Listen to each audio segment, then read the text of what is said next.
You're welcome once again, wonderful listeners, wonderful subscribers, to the number one and most unique radio Zen with me, Angie Bell, on the Angie's Angle. And the show is proudly sponsored by Royal Luxury Event and Zenatech.com. Our topic for discussion for today is mediocrity. And before much ado, shout out to my production team, shout out to my producer, shout out to all my subscribers and my listeners all over the world. So now let's kickstart the show. Mediocrity.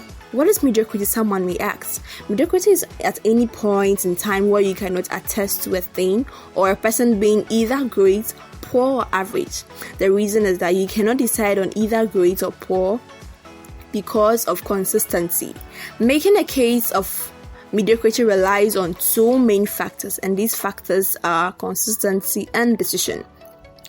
Once you can't make a decision, a person is a mediocre. And the reason you can't make a decision is because of your performance on consistency. In my opinion, I say the average is not a mediocre simply because the people can make decision. Anyone can make decision. And the reason why people can't make decision, or someone can't make a decision, is on the person not being responsible, not being accountable, the person not being in a way or a form to control his feelings. Yes. And the most important thing, or the most important takeaway from mediocrity, is that nobody remembers a mediocre. Not that. And it's not that a mediocre can't be great. It's not that a mediocre can't improve. And it's not that a mediocre can't learn. It's simply because they are not consistent. They are not consistent in their learning. And they are not consistent in any state of mediocrity.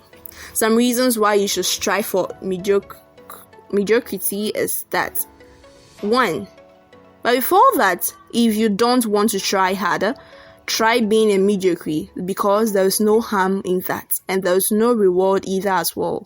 Think of these reasons before you choose the path of being a mediocre. You've lowered your risk of being fired or outsourced. Note that.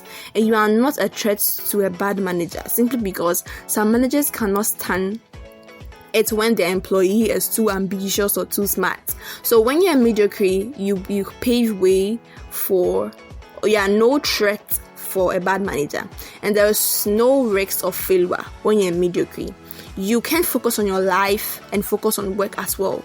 So that's some reasons before you take the mediocre path. How can you stop a mediocre? Or how can you stop being a mediocre? You have to pack your schedule. You have to do things no one else is willing to do, and you have to learn more than anyone else. That is some of the things you should do to stop being a mediocre, or to stop a mediocre. Read between 2 or 4 books basically in a month, or never surrender on the things you truly want. On this note, this is how far will allow us on this show.